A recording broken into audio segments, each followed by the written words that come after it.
좁고 협착한 복음 31번째 메시지입니다. 예수와 성경 해석이라는 주제로 오늘과 다음 주일까지 저희가 하나님의 말씀을 좀 상고해 보고자 합니다. 하나님의 말씀은 베드로후서 1장 20절 21절 두 절의 말씀 같이 봉독하시겠습니다. 베드로후서 1장 20절 21절 시작. 먼저 알 것은 성경의 모든 예언은 사사로이 풀 것이 아니니 예언은 언제든지 사람의 뜻으로 낸 것이 아니요 오직 성령의 감동하심을 받은 사람들이 하나님께 받아 말한 것이니라. 아멘. 다시 한번 읽으실 때 단어 하나하나의 의미를 한번 되새기며 지금까지 여러분들이 배우신 그 성경의 말씀, 이 단어가 같은 우리가 사용하는 단어라도 세상적인 의미와 성경이 말하는 하늘의 의미가 다르잖아요. 그 영적인 의미를 한번 되새기며 다시 한번 한 절 한 절, 한 단어 한 단어 뚜렷하게 또박또박 한번 읽어보겠습니다. 시작. 먼저 알 것은 성경의 모든 예언은 사사로이 풀 것이 아니니 예언은 언제든지 사람의 뜻으로 낸 것이 아니요 오직 성령의 감동하심을 받은 사람들이 하나님께 받아 말한 것이니라. 아멘. 올해가 종교개혁 500주년이다 보니까 처음부터 근래에 이르기까지 성경으로 돌아가자라고 하는 주제들을 우리는 많이 접해볼 수가 있습니다. 기독교 신문이나 기독교의 그 포털이나 이런 것들을 보면 늘 다시 성경으로 돌아가야 한다라는 얘기를 가지고 부흥회 혹은 세미나, 컨퍼런스 이런 행사와 집회들이 많이 열리고 있는 게 현실입니다. 근데 반드시 성경으로 돌아가기 위해서는 반드시 선행되어야 할 것들이 있다고 지난주에 좀 말씀을 드렸었죠. 그게 어떤 거죠? 성경으로 돌아가자라고 얘기하는 건 스스로 우리가 성경으로부터 멀어진 부분들이 있다라는 걸 인정하는 거 아니겠습니까?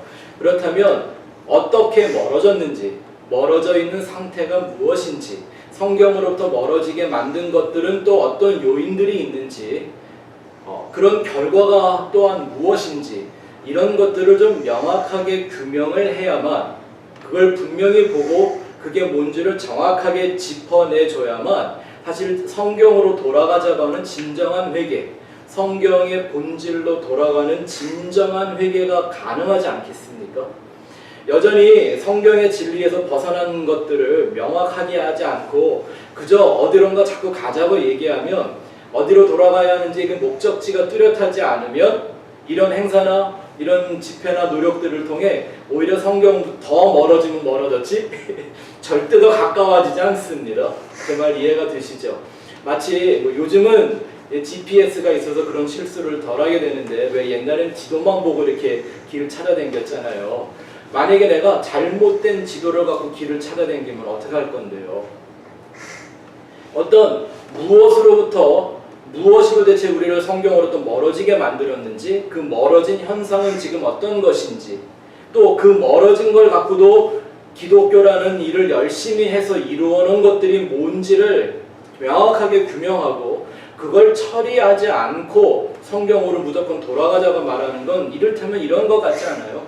내 집안에 쓰레기가 가득해서 냄새가 풀풀 나는데 그 쓰레기 버리지 않고 냄새만 어떻게 없앨 방법이 있지 않느냐라는 생각을 하는 것과 다름이 없습니다.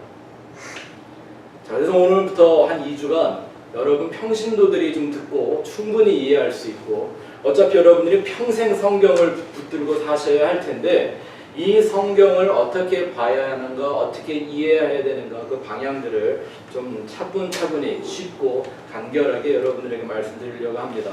어쨌든 무슨 얘기를 하든지 간에 이 성경에 대해서 성경으로 돌아가자고 할 때 가장 중요한 요점은 제 생각에 성경을 어떻게 해석하느냐에 달려 있습니다.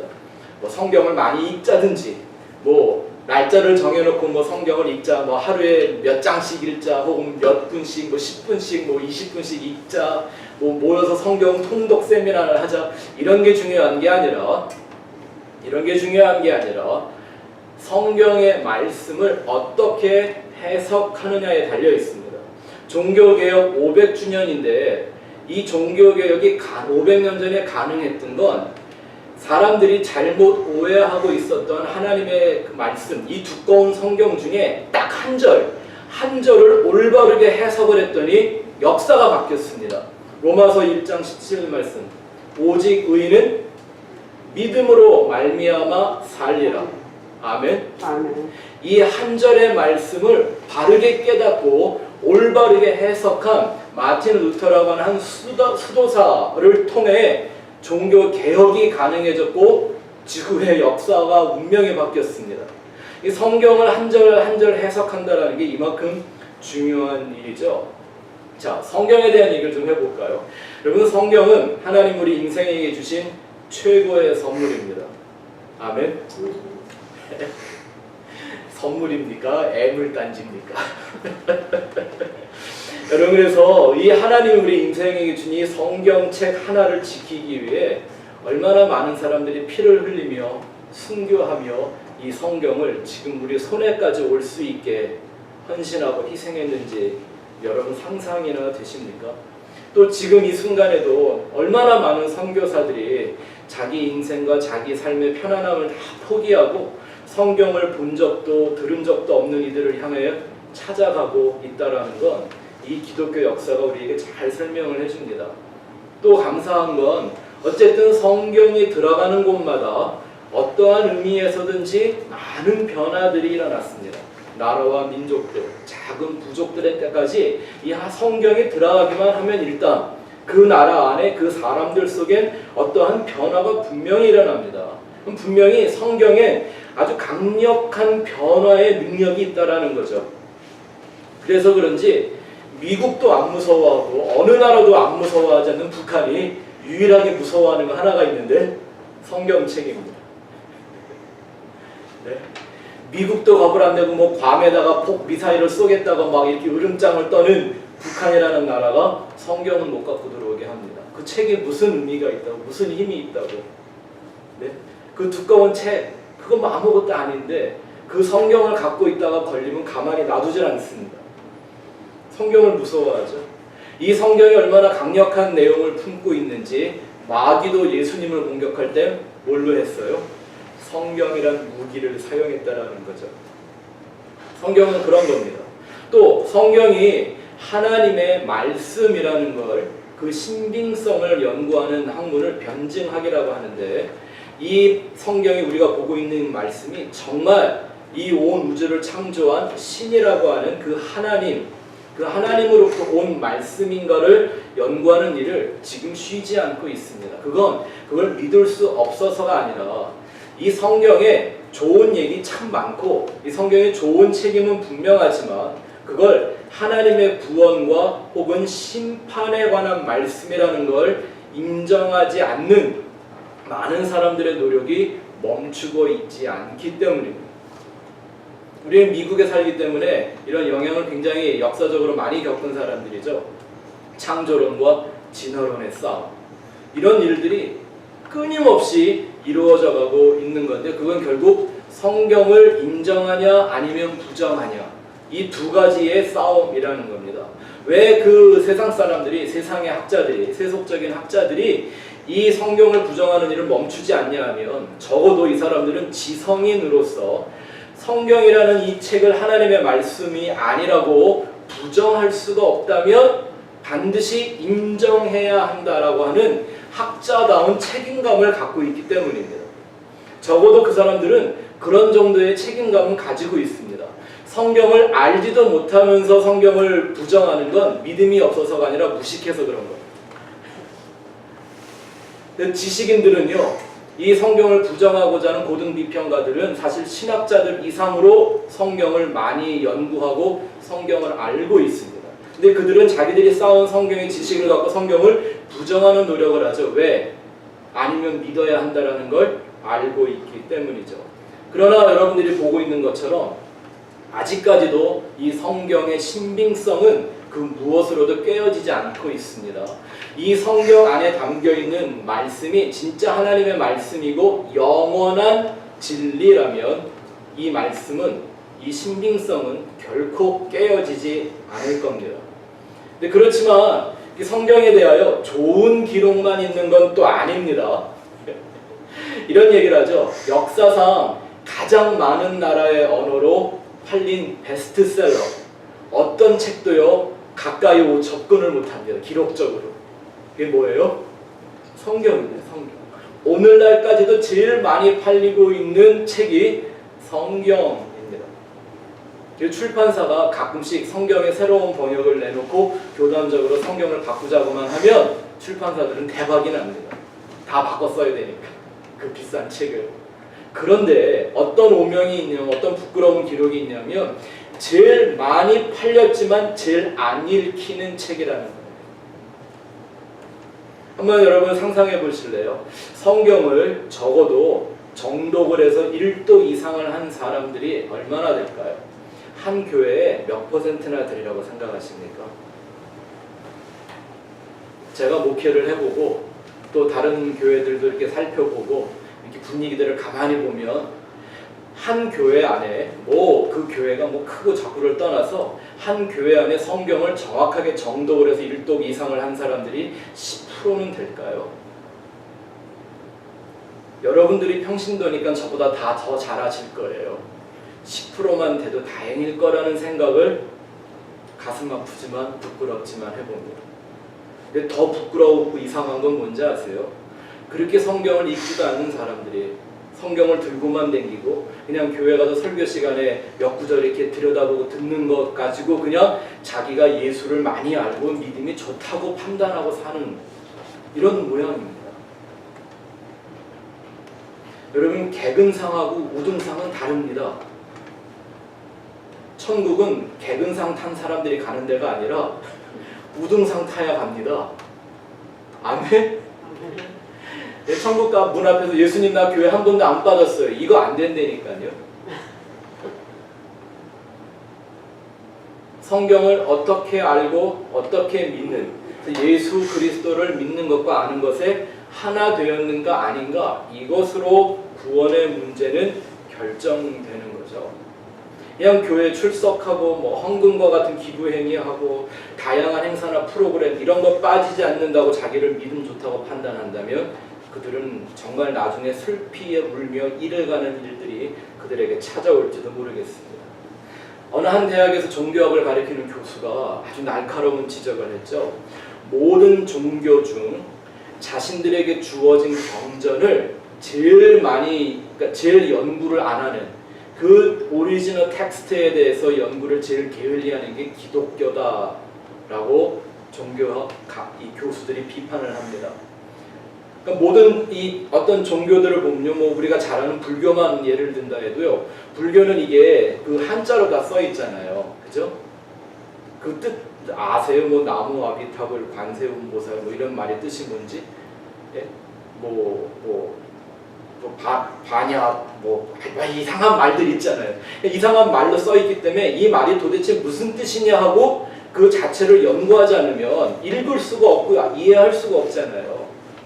그래서 그 자체를 연구를 하게끔 되어 있는데, 아니 어떻게 성경은 우리가 쉽게 읽을 수 있는, 초등학교의 수준만 되도록 다 읽을 수 있는 말로 쉽게 번역을 해줬는데도 불구하고 성경 자체를 연구하지 않아요. 그런데 설교는 넘쳐나죠. 성경을 연구하는 게 아니라 성경을 갖고 다른 걸 자꾸 들여다보고 있는 현상이 기독교 안에 나타나는 거죠. 하지만 그보다 더 부끄러운 성경의 기록은 뭐냐면, 모든 역사 가운데 모든 종교 중 가장 많이 오해되고 가장 많이 왜곡되어 제일 많은 이단과 사이비 종파를 파생시킨 책이 성경이기도 하다라는 겁니다. 무엇이 문제였을까요? 책이 문제인가요? 아니요. 성경을 어떻게 해석하느냐의 문제였던 거죠. 그나마 어떤 명확하게 이건 이단이다 이렇게 낙인이 찍힌 이단들 있잖아요. 여호와 증인, 몰몬교, 구원파, 신천지 이런 이상한 이런 이단들이나 사이비로 낙인이 찍히면 그나마 다행인데, 이단이라고는 안 그러고 자기들을 정통 교단이라고 말하는데도 그 안에 교묘하게 숨어 있는 이단적인 사설들이 더 큰 문제죠. 우리가 늘 얘기하는 귀복주의, 신비주의, 자유주의, 영지주의, 무슨 번영주의, 긍정주의 뭐 이런 거 말입니다. 이런 건 구원을 향한 신앙생활을 할 때 우리가 이런 주의들을 정말 주의해야 합니다. 산상수훈 공부할 때 6장 전체 얘기가 뭐였어요? 예수님이 뭐뭐 할 때 주의하라. 기도할 때도 주의해서 하고 구제를 할 때도 주의해서 해라. 이거 그냥 막 하는 게 아니에요. 하나님이 정하신 계획과 뜻과 목적이 있는데 그것에 주의해서 해야 한다라고 하는 매뉴얼을 줬는데도 불구하고 사람들은 자신들이 원하는 주의를 만들지언정 하나님의 말씀 자체를 주의하지 않는 게 정말 큰 문제죠. 근데 보세요. 뭐 귀복주의나 신비주의, 형통주의 뭐 이런 게 뭐 이렇게 나쁜 말인가요? 다 잘 먹고 잘 살자는 얘기고 긍정적으로 살자고 하는 거고 우리가 어차피 힘들고 괴로운 세상 사는데 어떤 편견이나 차별 없이 심지어는 성까지도 뭐 그게 이성이든 동성이든 서로 어울려 잘 살아보자고 하는데 뭐가 문제냐 그래요. 그런 건 문제가 아니에요. 잘 살면 좋죠. 친하게 살면 좋고요. 싸우지 않고 다투지 않고 전쟁 안 하고 살면 좋죠. 모든 사람이 성을 떠나서 다 인간으로 대우받고 사는 세상, 좋은 세상이죠. 문제는 이러한 사상들을 가지고는 천국의 문이 열리지 않는다는 게 문제고 함정인 거죠. 세상에서 성공해봐야, 세상에서 번영해봐야, 내가 정말 긍정적인 성격으로 변화되어서 아무리 힘들고 어려운 일이 나를 찾아와도 나는 꿋꿋하게 웃고 견뎌낼 수 있고 다 지나갈 수 있는 사람 되면 좋죠. 근데 그걸로는 그 좋은 성격으로는 천국에 못 들어간다는 게 함정이죠. 네? 내가 열심히 노력하고 수고해서 물질적인 복을 많이 받아갖고 내 가족, 내 자녀들, 또 내가 속해 있는 공동체를 열심히 많이 돕고 사는 거 얼마나 좋은 일이에요. 그런 걸 하고 싶어도 못하는 수준이 문제인 거지. 근데 문제는 그런 물질적인 부함이 나쁜 게 아니라, 성공이 나쁜 게 아니라 그걸로는 구원의 문이 열리지를 않는다는 게 함정인 거죠. 네? 아무리 우리가 이런 고달픈 인생길에 정말 위로가 되고 격려가 되고 혹은 성공과 형통의 비결을 알았다 치더라도 그것이 나를 구원에 이르지 못하게 한다면 무슨 유익이 있습니까? 그러니까 세상에서 좋다고 하는 건 다 가졌는데 구원을 갖지 못한 사람들을 성경은 부자라고 말하는 거예요. 그게 그 부자예요. 뭐 성경이 뭐 돈 많으면 다 죄라고 말하는 게 아니라 예수님이 말씀하시기를 부자가 하나님의 나라에 들어가기가 낙타가 바늘귀에 들어가는 것보다 어렵다. 이 말은 불가능하다라는 말을 하시는 거죠. 그 부자는 그냥 그저 돈 많은 부자가 아니라 자기가 가지고 싶은 걸 다 가지고 있지만 진짜 가져야 할 것, 예수의 구원, 이거 갖지 못한 사람들은 성경은 부자라고 말하는 겁니다. 여러분 그림만 하나 보면 누구든지 다 아는 역사적 인물이 있죠. 대머리에 동그란 모자 쓴 얼굴 까만 할아버지 간디. 네? 네, 어디를 그렇게 맨날 가는지. 이 간디라는 사람이 비폭력주의로 역사상 위대한 사진만 봐도 애들도 아는 것 같은 인물이 된 이 사람 산상수훈을 매일 달달달달 외웠답니다. 주문 외듯이. 근데 그 사람이 끝까지 힌두교인으로 있다가 죽었거든요. 그가 산상수훈을 통해서 세계의 역사를 바꿔놓을 수 있는 비폭력주의를 깨닫고 그걸 전했다. 잘했죠. 참 잘했죠. 역사상 없어서는 안 될 인물이었죠. 근데 지금 어디가 계실까요?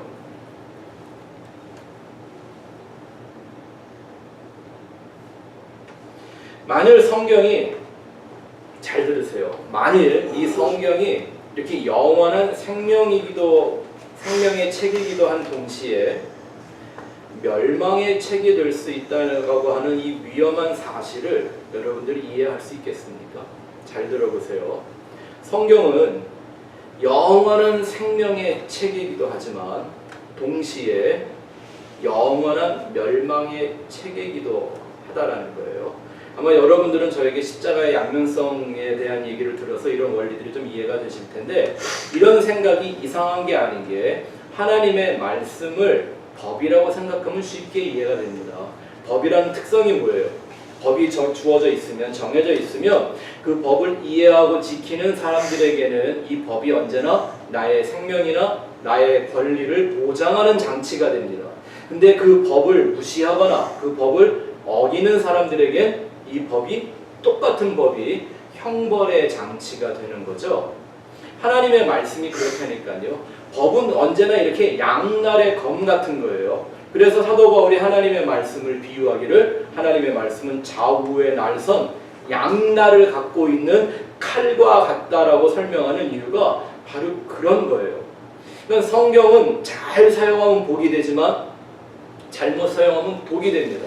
왜? 약이 그렇잖아요. 그래서 구약과 신약인가?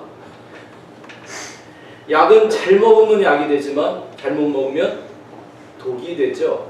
성경이 그럴 수 있다라는 말입니다. 법이기 때문에 그래요. 세상의 법은 사람이 만들고 사람이 해석하고 사람이 심판을 합니다. 그런데 하나님의 법은 하나님이 만들고 하나님이 해석하고 하나님이 심판을 하십니다. 맞습니까? 그렇다면 이 성경을 진정 전지전능하신 하나님의 말씀으로 믿는다면 성경은 어느 구절 하나라도 반드시 하나님의 관점에서 이해되고 하나님의 차원에서 해석되는 것이 중요하겠죠. 그렇지 않고 세상과 사람의 차원으로 오해하거나 잘못된 방향으로 해석을 하면 정말 이 성경은 생명이 아니라 구원이 아니라 멸망과 사망의 책이 되죠. 예수님은 그 당시에 성경을 오해해서 잘못 가르치는 이들을 이렇게 저주하십니다. 마태복음 23장 13절 15절 말씀 같이 한번 크게 읽어보겠습니다. 시작. 화 있을진저 외식하는 서기관들과 바리새인들이여, 너희는 천국문을 사람들 앞에서 닫고 너희도 들어가지 않고 들어가려 하는 자도 들어가지 못하게 하는도다. 화 있을진저 외식하는 서기관들과 바리새인들이여, 너희는 교인 한 사람을 얻기 위하여 바다와 육지를 두루 다니다가 생기면 너희보다 배나 더 지옥 자식이 되게 하는도다. 여기 보니까 천국을 들어가려고 하는데도 못 들어가는 경우가 생기고, 내가 천국에 가고 싶은데도 나를 못 들어가게 하는 그런 인간들이 세상에 있대요. 그 당시에 서기관들과 바리새인들이죠. 여기 서기관이라는 건 성경을 카피하는 사람들, 성경을 손으로 쓰던 그 사람들을 말하는 거고요. 바리새인들은 여러분이 잘 아시는 그 율법주의자들에 대한 얘기죠. 이 사람들이 하나님을 믿었고 모세 오경의 율법을 갖고 하나님을 섬긴다고 예배하고 제사하고 열심히 사람들을 가르쳤는데, 예수님은 그 장면을 수고하고 애쓰는 희생으로 보지 않으시고 하나님에 대한 헌신으로 보지 않으시고 뭐라고 얘기하셨어요? 너희는 천국 문을 막고 너도 못 들어가고 남도 못 들어가게 하는구나. 그리고 또 한 마디 더 하시는 게 뭐냐면, 니들이 그렇게 하다가 교인 하나를 얻으면 그 교인은 뭐 믿는 교인을 말하는 걸까요? 이 사람들이 누구 가르쳤습니까? 구약이 하나님 가르쳤잖아요. 다른 거 가르친 적 있나요? 바리새인들이? 네? 다른 하나님, 다른 신, 다른 우상 가르친 적 있나요? 아니요. 성경에 있는 그 하나님 가르쳤다고요. 모세오경 가르쳤단 말이에요. 근데 예수님은 그걸 보고 뭐라 그러냐면, 그렇게 교인 하나를 만들어 그 사람을 너보다 더 배나 지옥 자식 되게 만들어. 2배나 지옥 자식 됐다고 말하면 그거는 완전한 지옥 자식이다 라는 말이잖아요. 도대체 무엇으로 어떻게 천국문을 닫아버리고 못 들어가게 하고 교인들을 지옥 자식 되게 만드는 겁니까? 뭘로 할 수 있을까요? 그게 성경을 잘못 해석한 거죠. 성경을 잘못 이해해서 다른 예수, 다른 복음, 다른 영을 전하기에 그런 거죠. 사도 바울은 이런 일들을 또 이렇게 얘기합니다. 디모데전서 4장 12절을 한번 읽어볼까요? 시작. 그러나 성령이 밝히 말씀하시기를 후일에 어떤 사람들이 믿음에서 떠나 미혹하는 영과 귀신의 가르침을 따르리라 하셨으니 자기 양심이 화인을 맞아서 외식함으로 거짓말하는 자들이라. 여러분, 여기서 믿음에서 떠난다라는 말은요, 성경을 버린단 말이 아니에요.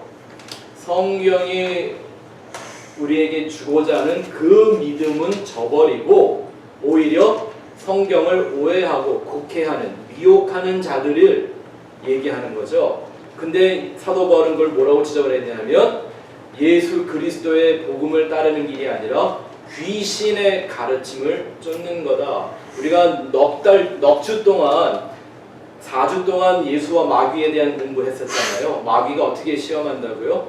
성경 가지고 미혹하는 영으로 하나님의 백성들을 쓰러뜨리고 넘어뜨리기 위해서. 네, 그렇죠? 그러니까 우리가 그런 내용들을 한번 잘 이해하셔야만 합니다. 이게 얼마나 두려운 말씀입니까? 이런 말씀들에 대한 명확한 해석과 분석이 없이 그냥 성경으로 돌아가자고 하면 성경으로 돌아가게 되나요? 여러분들이 이런 거는요, 나중에 주위에서 성경을 오해한 사람들을 만나면 얘기를 해주셔야 되는 어떤 이유와 근거들이기 때문에 잘 듣고 이해해 놓으시는 게 참 필요합니다. 여러분 자신을 위해서도 마찬가지고요. 이와 같이 성경은 오해하기가 참 좋은 책입니다.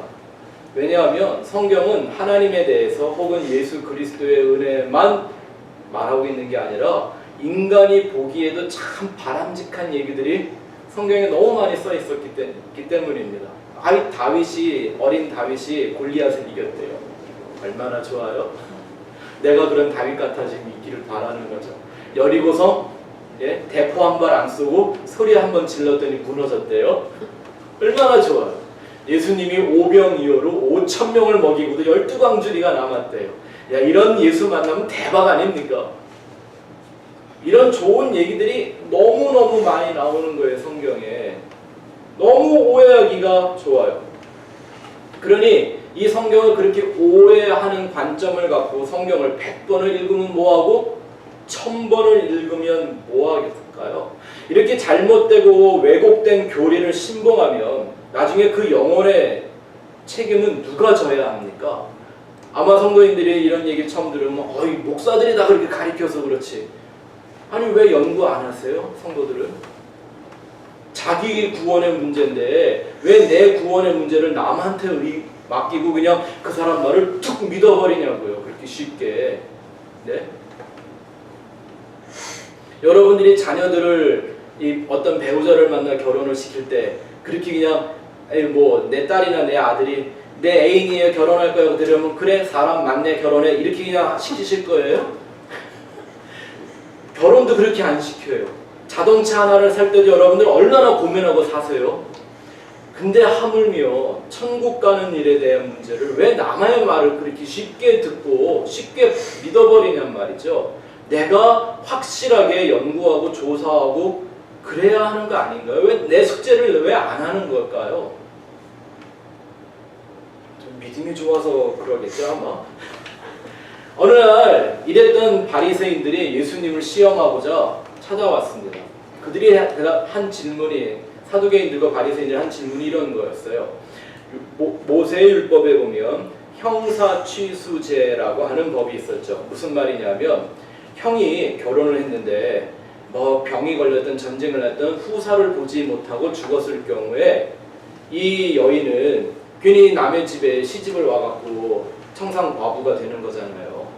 그러면 그 시대는 굉장히 멸시받고 고통당하고 집에도 쫓겨나고 이런 문제가 있기 때문에 하나님이 그런 여인들을 보호하고자 잠시 주신 하나의 방식이 있었는데, 그 형의 동생이 있으면 그 동생이 형수를 자기 와이프로 삼아서 형의 자식을, 후손을 이렇게 번성하게 만들어준다고 하는 이런 법이 잠시 주어졌던 거예요. 그러니까 요 사람들이 요 얘기를 갖고 와가지고 그 아들들이 형제가 5이 있었는데 첫째도 애 못 낳고 죽고, 그렇다고 형수가 둘째랑 결혼했는데 또 둘째도 또 자식을 못 보고 또 죽고, 셋째도 또 죽고, 넷째도 또 죽고, 5째도 그렇게 죽었대요. 그러놓고 하는 말이, 그럼 나중에 천국에 가면 이 여인은 누구의 아내로 살 겁니까? 라고 물어보는 거예요. 아니, 굉장히 합리적인 질문 아니에요? 그죠? 누구의 아내가 될까요? 그때 예수님이 그들에게 이렇게 말씀하셨습니다. 마가복음 12장 24절 말씀. 시작. 예수께서 이르시되 너희가 성경도 하나님의 능력도 알지 못함으로 오해함이 아니냐. 그러니까 성경을 오해할 수 있다 없다. 여러분 성경을 보고 아 이거구나 하고 내가 알면 깨달으면 그게 다 진리일까요? 아니요. 이렇게 오해할 수 있다니까요.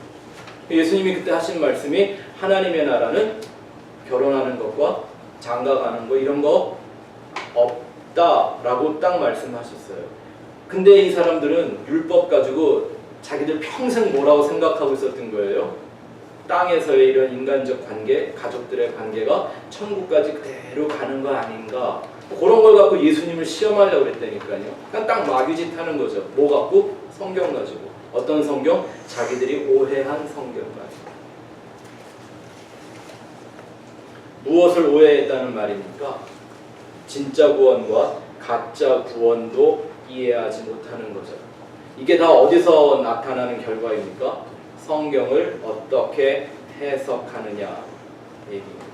그러니까 여러분 진짜 구원과 가짜 구원은 어디에 달려있냐면 이 성경의 유일한 구원의 근거라고 하는 예수님의 복음을 어떻게 해석하느냐에 달려있다고 말해도 과언이 아니겠죠.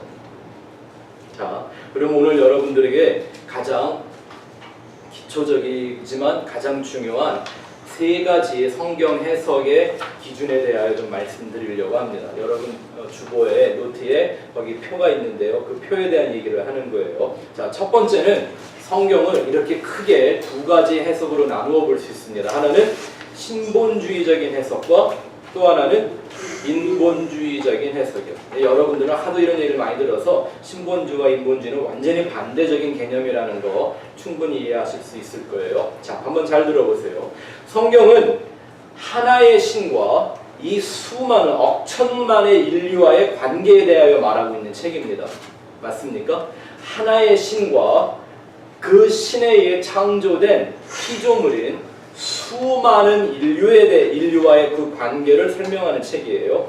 그 신은 모든 만물의 창조주요, 또 우리가 살아가고 있는 이 세상 역사의 주관자고, 나와 여러분과 같은 모든 인류의 심판자이며, 또한 이제 영원한 새하늘과 새 땅의 유일한 통치자이십니다.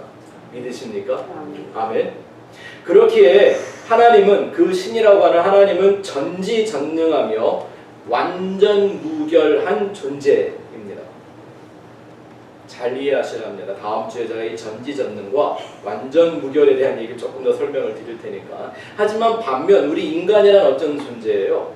흙으로 만들어진 피조물이고, 그 창조주에게 만들어진 피조물이고 죄로 타락한 존재이며, 예수의 은혜와 진리가 아니고서는 결코 자기의 힘과 노력으로는 어떠한 선행과 어떠한 의로도 구원에 이룰 수 없는, 하나님에게 옳다 인정함을 받을 수 없는 심판과 멸망의 대상이 우리 인생인 거죠.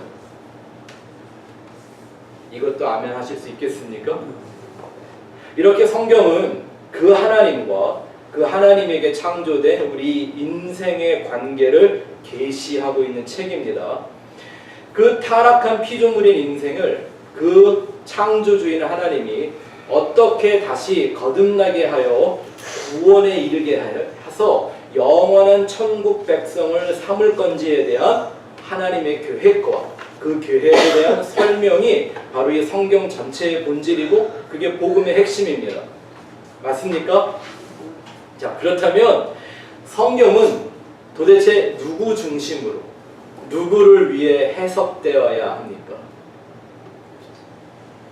잘 생각해 보세요. 제가 한번 차분히 질문을 드릴 테니까 대답 한번 해보시기 바랍니다. 이 모든 세상과 이 우주의 창조는 누구를 위한 것이었습니까?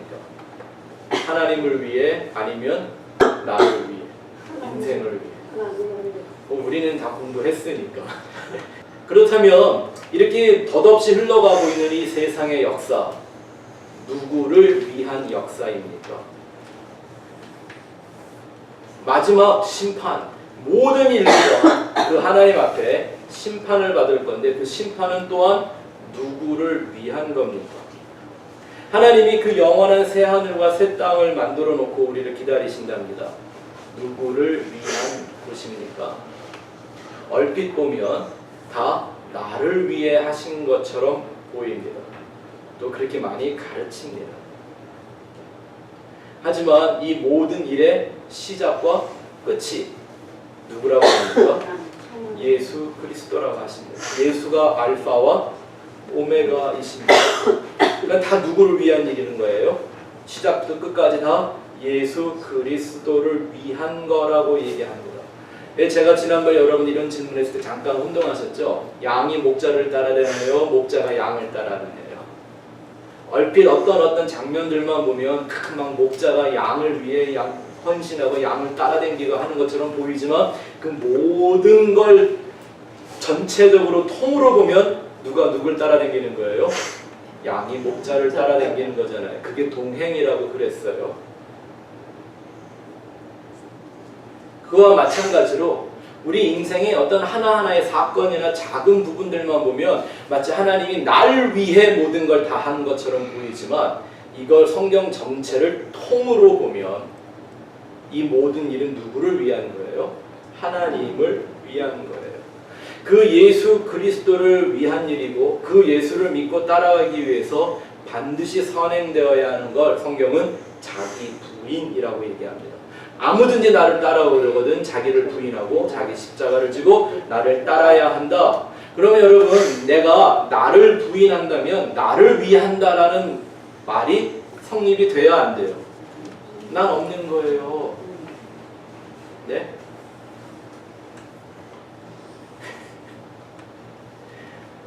이 부부가 살면서 이걸 평생 뼈저리게 경험을 하는 거예요. 날 위해 결혼한 것 같았는데 내가 왜 저걸 위해 살아야 되나? 네? 자, 드라마를 볼 때 참 중요한 게 하나 있죠. 주연이 누구인지 조연이 누구인지를 알아야 돼요. 쉽게 말하면 우리 편이 누구인지를 알아야 돼요. 제가 우리 사모를 처음 만났을 때 우리 사모의 외할머니가 계셨는데 굉장히 재밌는 분이셨어요. 이분이 액션 영화 같은 걸 되게 좋아하시는데 그 램보가 한참 막 인기가 있을 때였거든요. 근데 이 양반이 영어를 잘 못하시니까 영어를 보면 항상 확인하는 게 뭐냐면 우리 편은 누구야? 그걸 모르면 재미가 없는 이해가 안 되는 거죠. 네. 그래서 항상 드라마나 영화를 볼 때요 주연이 누구인지 조연이 누구인지를 알아야 스토리가 이해가 되죠. 성경은 하나님과 우리와의 관계를 주인과 종의 관계라고 얘기합니다. 주인이 종을 위해 삽니까? 종이 주인을 위해 삽니까? 종이 주인을 위해 존재하는 거잖아요. 그런데 이 인본주의적인 세상은 그렇게 생각 안 하죠. 요즘 모든 민주주의 사회에 유행하는 독감처럼 유행하고 있는 말이 뭐냐면 상생과 공존이라는 말. 네, 세상은 그러면 좋습니다. 죄송합니다. 세상은 상생하고 공존하면 좋습니다. 하지만 성경은 그렇지 않습니다. 하나님과 우리 인생의 관계는 그렇지 않습니다. 예수와 나와의 관계는 상생과 공존이 아닙니다. 나는 죽고 예수만 사는 겁니다. 이게 십자가에도 아닙니까? 성경이 늘 이 얘기하고 있잖아요. 내 영광을 위해 사는 게 아니라 그 예수 그리스도의 영광만을 위하여 사는 걸 구원의 길이라고 성경이 얘기합니다. 자, 여러분들의 이해를 더하기 위해서 확실하게 하기 위하여 한 가지만 질문을 제가 더 해볼게요. 성경을 보면 하나님의 놀라운 기적들이 많아요.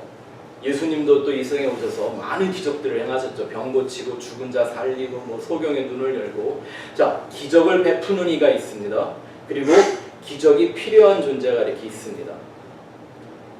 누가 기적의 주인공입니까? 기적을 베푼 사람, 기적을 받은 사람. 누가 진짜 기적의 주인공입니까?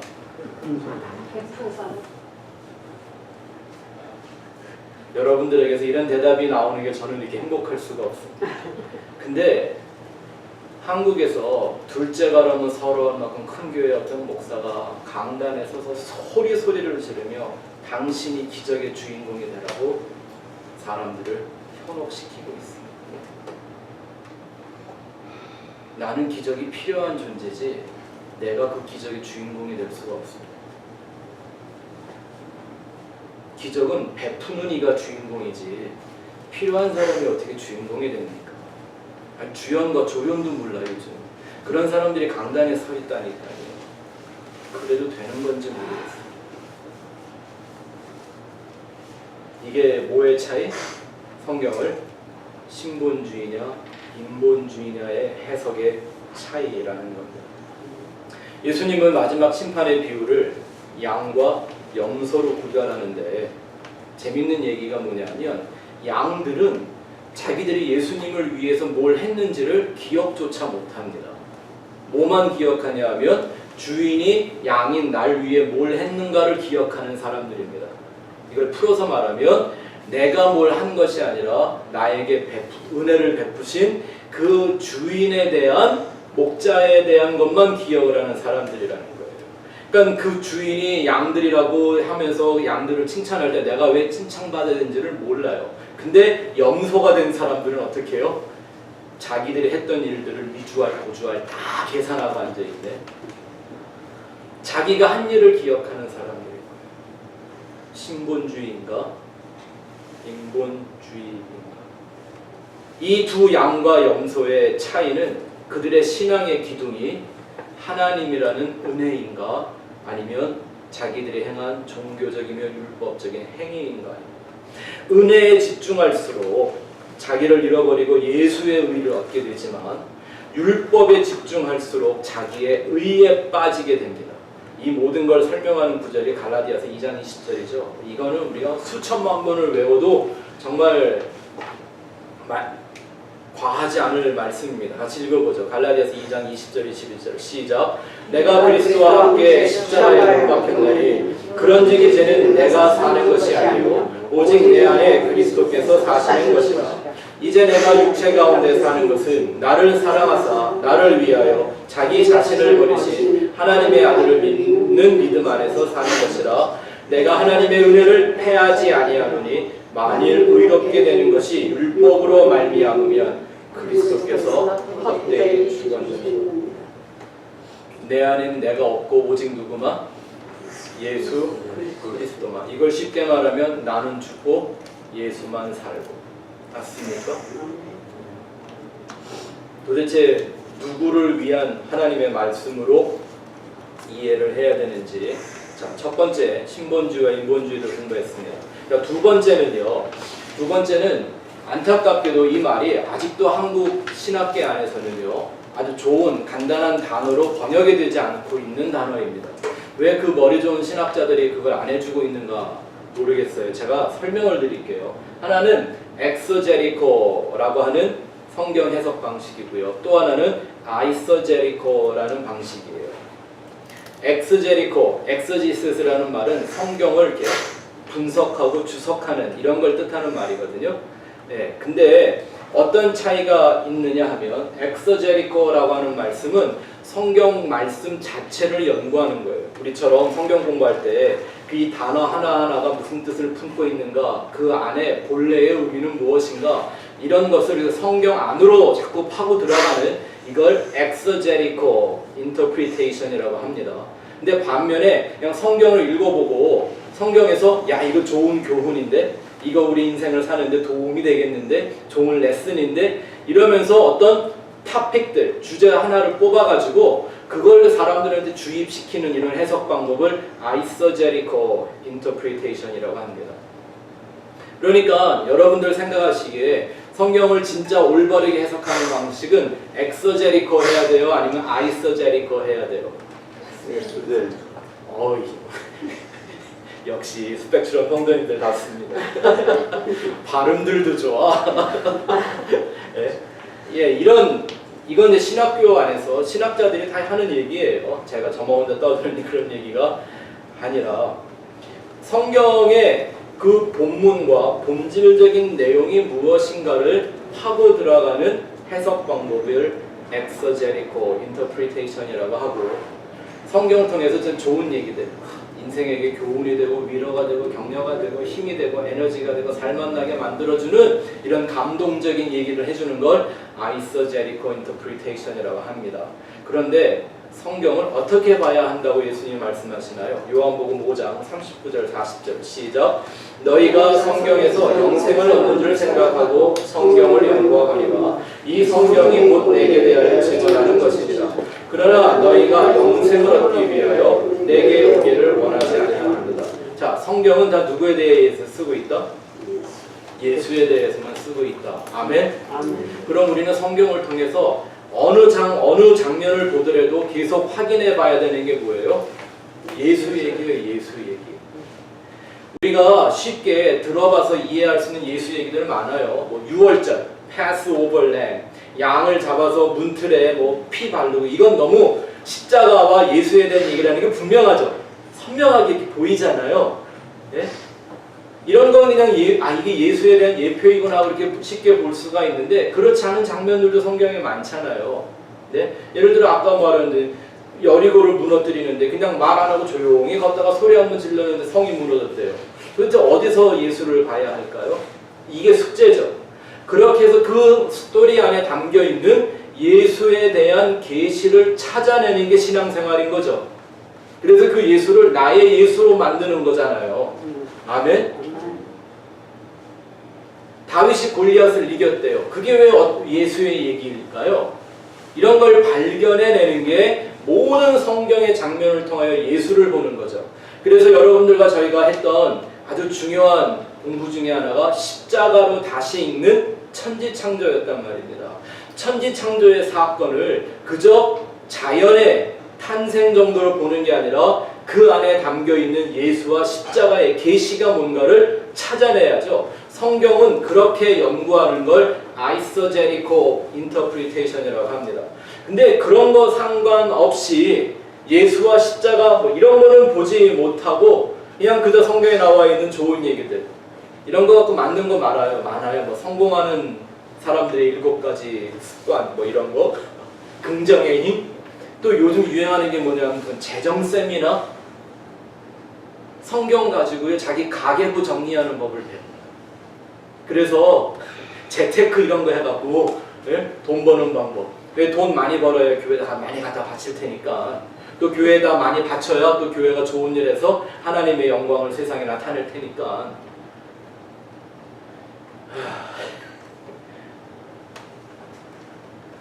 산상수훈에 나와 있는 팔복에 대한 말씀도 그 영원한 하늘의 신령한 복에 참여하는 진리가 아니라 땅에서 어떻게 하면 조금 남들보다 행복하게 살 수 있을까라는 방법으로 이해하는 사람들이 많습니다. 이런 사람들은요, 성경의 진리를 목적으로 삼는 게 아니라 자기들의 목적이나 자기들의 욕심을 이루기 위한 수단과 방법으로 성경을 써먹는 거죠. 그러니까 이런 사람들 눈에 잘 보이는 그 말들이 내 시작은 미약하였으나 나중은 심히 창대하리라, 이런 말씀. 네? 이런 게 욥을 비판하는 친구들의 아주 얄팍한, 하나님을 잘 모르는 무식하면서 나온 발언이었는데도 모르고 누가 왜 말했는지 상관이 없어요. 나중에 심히 창대해진다 그러니까 무조건 아멘하고 받아들이고 내가 그걸 의심하지 않고 믿는 거예요. 세상살이를 위해서 더 좋은 교훈을 좀 말해주고 때때로 양심의 좀 가책도 느끼게 해주고 서로 힘을 합쳐서 행복한 세상을 만들자. 예, 이 땅을 살아가는 데는 약간의 유익이 있을 수는 있어요. 육적이며 세상적인 삶을 이끌어가는 데 도움이 되는 거 사실이죠. 그런데 다시 거듭 말씀드리지만 그런 좋은 얘기들이, 감동적인 얘기들이 천국의 문을 열어주는 것에는 하나 상관이 없는 얘기들이라는 게 함정인 거죠. 여러분, 신앙생활 한다고 어느 종교 생활을 했는데 그것이 구원으로 연결되지 않는다면 무슨 의미가 있겠습니까? 무슨 가치가 있는 거예요? 나중에 하나님 나라 못 들어갔을 때 더 억울하지 않을까요? 더 분하지 않을까요?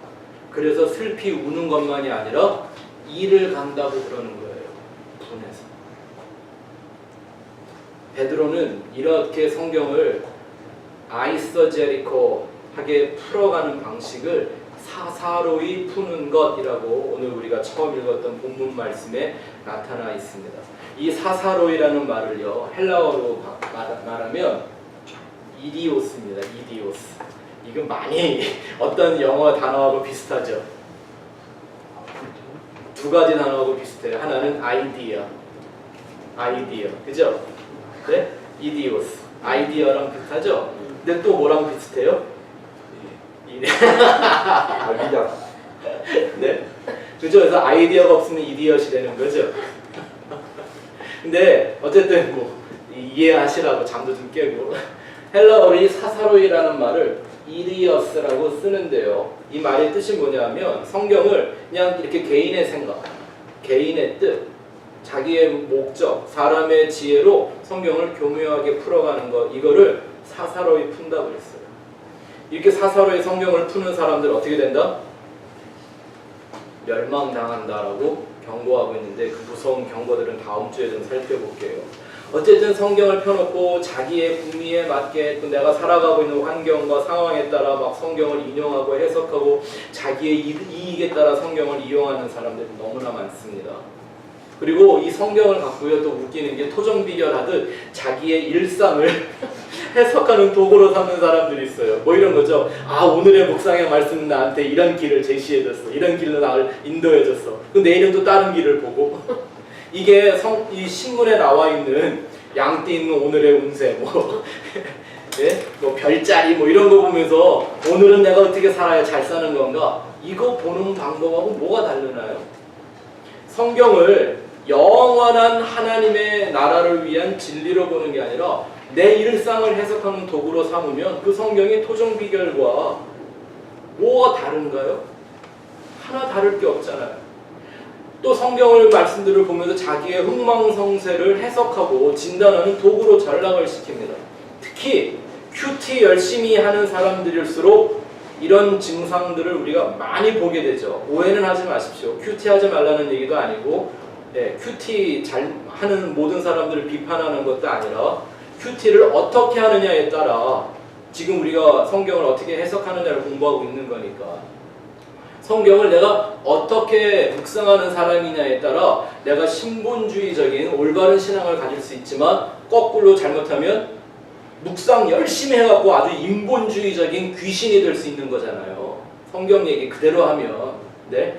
예수 그리스도의 생명의 진리를 따라가는 게 아니라 귀신의 가르침을 따라가는 사람들이 되고 십자가에 자기를 못 박는 사람들이 아니라 십자가의 원수로 행하는 사람들이 될 수 있어요. 뭐 하다가? 큐티 잘못하다가. 그러니까 큐티하는 사람들이 맨날 하는 게 뭐예요? 하나님 오늘 나한테 이런 단어를 주셨어. 이 단어는 내 일상생활 중에 이런 것과 관련이 있는 것 같아. 이래놓고 자기 하루하루 살아가는 어떤 그런 걸로 삼아요. 성경 정말 그렇게 써먹어도 되는 건가요? 네? 저 잘 모르겠어요. 많이 해봤고 많이 가르쳐봤는데 이제 성경을 그렇게 묵상하면 안 돼요. 제가 십자가의 복음을 깨닫고 이 복음을 증거하면서 제일 어려운 대화가 안 통하는, 말이 아예 안 통하는, 속된 말로 씨알이도 안 맥히는 사람들이 어떤 사람들인지 알아요? 큐티로 자기를 무장한 사람들이에요. 자기가 큐티한 거를 진리라고 착각하고 오해하고 있는 사람들이에요. 왜? 내가 깨달았으니까. 내가 읽고 내가 묵상하고 내가 시간 들여서 내가 얻고 내가 가진 감동이니까. 못 버려요 그걸. 성경을 내가 엑서제리코하게 묵상을 하고 있는지 아이서제리코하게 묵상을 하고 있는지 조차 구별하지 못하는 사람들이 큐티로 자기를 무장해 놓고 나면 그들은 복음의 전신갑주를 입은 게 아니라 전에 말씀드린 것처럼 마귀의 전신갑주를 입은 것과 다름이 없을 수 있다라는 겁니다. 성경을 묵상하는 목적이 그 안에 담겨있는 예수와 십자가의 진리를 발견하기 위한 게 아니라 그저 자기의 인생을 풀어가는 하나의 해법으로 삼으려고 그래요. 정말 위험한 실수하고 있는 겁니다. 자, 한마디만 더 말씀을 드리면 이렇게 성경을 통해서 하나님이 아니라 하나님이 하시는 그 일이 아니라 사람의 일에 더 관심을 보이는 사람들을 예수님이 뭐라고 불렀죠? 사탄이라고 불렀잖아요. 네. 예수님이 베드로한테 사탄아 내 뒤로 물러서라. 우리 이 말씀 공부 잘 했잖아요. 왜요? 그리고 하신 말씀이 네가 하나님의 일을 생각하지 않고 그 하나님의 일이 뭐였죠? 예수가 십자가에서 죽는 거거든요. 도리어 사람의 일을 생각하는 거예요. 성경 가지고 사람의 일을 생각하면 그게 뭐라고요? 사탄이라고요. 자, 마지막 하나만 더 보고 마치겠습니다. 성경을 영을 따르는 해석과 육을 따르는 해석으로 나누어 볼 수가 있죠. 자, 이거는 여러분이 성경 구절 하나를 보면 충분히 이해를 하실 수 있습니다. 로마서 8장 5절부터 9절 시작. 육신을 따르는 자는 육신의 일을, 영을 따르는 자는 영의 일을 생각하나니 육신의 생각은 사망이요 영의 생각은 생명과 평안이요 육신의 생각은 하나님과 원수가 되나니 이는 하나님의 법에 불복하지 아니할 뿐 아니라 할 수도 없습니다. 육신에 있는 자들은 하나님을 기쁘시게 할 수 없느니라. 만일 너희 속에 하나님의 영이 거하시면 너희가 육신에 있지 아니하고 영에 있나니 누구든지 그리스도의 영이 없으면 그리스도의 사람이 아니라. 아멘. 영을 따르는 해석, 육을 따르는 해석, 이걸 좀 더 쉽게 이해해 보려면 어떻게 보면 되냐면요, 정말 영원한 미래 지향적으로 성경을 보느냐, 아니면 내가 이렇게 살아가고 있는 이 세상, 그 세상을 사는 나, 현세 지향적으로 성경을 보느냐입니다. 우리 성도들에게 있어서의 미래는 앞으로 10년 뒤, 20년 뒤가 아니잖아요. 네, 그건 여러분 세상에서 열심히 일해서 준비하시고, 네, 또 좋은 이 투자가나 이런 사람들 만나서 여러분 인생을 잘 만들어 가세요. 근데 성경은 그렇게 주어진 게 아니라니까요. 성경이 말하는 미래는 영원을 말하는 거잖아요. 여러분 모든 종교가 그랬습니다. 원래 종교의 탄생이 내세의 문제, 사후세계에 대한 얘기를 해주기 위해 종교가 생겼는데, 이 사후세계의 문제를 해결하지 못하면 이 현세의 문제는 암만 잘해줘야 소용이 없어요. 얼마 전에 몇 년 됐죠. 어떤 스님이 무소유 이런 거 주장하다가 돌아가셔서 그 무소유라는 게 갑자기 막 기독교고 불교고 할 것 없이 그냥 그게 막 갑자기 유행을 전 세계적으로 이런 적이 있었어요. 무소유로 살았다고 쳐요. 그 사람 무소유를 소유했다가 살다가 죽었는데 어디 갔을까요? 그런 거 아무 소용 없다니까요. 네. 구원의 문제와 관계없는 것들이지 않습니까? 오늘날 우리 교회가 찬송을 참 잘합니다. 저 높은 곳을 향하여 날마다 나아갑니다. 정말이세요? 오늘이 중요하지 않아요. 지금 내가 이게 문제 아니에요. 지금 어쩌면 그렇게 이중적인 모습을 갖고 있으면서도 자기를 옳게 여길 수 있는지 전 그 담대함이 부럽습니다. 그들에겐 과연 높은 곳이 어디일까요? 그곳에 도달하는 것에 대한 관심이 아니라 그냥 거기 가기까지의 이 세상살이, 나의 인생이라는 이 짧은 속독장면 같은 놀이, 성경이 안개와 같다고 그러고 쏜 화살과 같다고 한 이 허무한 세상에 대한 얘기들, 여기에 빠져 있는데 성경을 그 문제 해결하려고 쓰고 있다. 이건 육을 따르는 해석을 하는 거죠. 사도 바울이 경고하기를, 그런 사람들 속에는 뭐가 없다? 그리스도의 영이 없다. 그리스도의 영이 없다면 그들은 그리스도의 영이 아니다. 그러면 영적인 것을 따라고 영적인 것을 추구해야 한다는 얘기인데, 그 영적이라는 게 이렇게 막 눈 감으면 보이고 귀 감으면 들리고 막 입을 열면 신령한 소리들이 나온 이런 얘기가 아니라 예수 그리스도에 대한 얘기라는 거잖아요. 그게 진짜 영을 따르는 사람들이라는 얘기입니다. 여러분, 제가 오늘 처음에 성경은 하나님이 우리에게 주신 놀라운 선물, 최고의 선물이라는 말씀을 드렸는데 사실 책은 선물이 아닙니다. 성경이라는 책은 포장지에 불과하고 진짜 선물은 그 안에 담겨있는 예수와 십자가라는 선물이죠.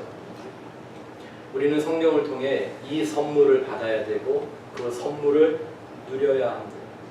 율법은, 종교는 선물이 아닙니다. 그건 수고하고 무거운 짐일 뿐입니다. 예수의 은혜, 그 안식이 선물입니다. 그래서 여러분들, 이 한마디로 제가 오늘 설교를 좀 마치려고 합니다.